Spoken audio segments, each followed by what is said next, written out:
You guys, I know there's so many scams out there, but I really want to tell you about this property scam or property fraud known as deed fraud or document fraud. It is a criminal act where someone will illegally alter or forge your property ownership documents, such as a deed, to claim rightful ownership of your property without your knowledge or your consent. I know, it sounds crazy.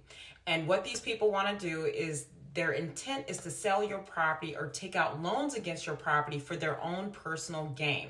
So they're essentially stealing your property title. Now, you may be wondering, well, how does this happen?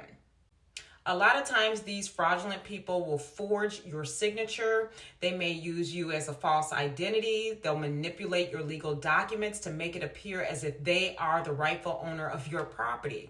And some common ways that they do this is by filing a fraudulent deed with the county recorder's office to claim ownership of your property. They will use identity theft by using your name and personal information to fraudulently transfer property ownership. There's also mortgage fraud where they'll pretend that they are a buyer and they'll obtain a mortgage on your property by providing false information about the property.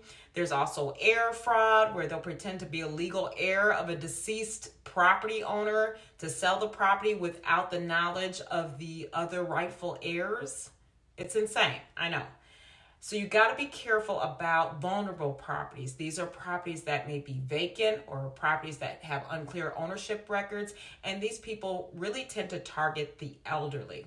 So how can you protect yourself?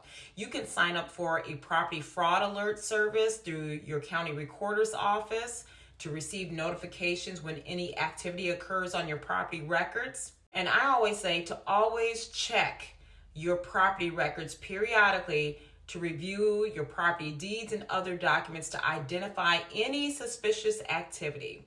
And always be cautious with real estate transactions, being aware of all the parties that are involved in your transaction, and carefully review all legal documents before signing. The more you know, the more you grow.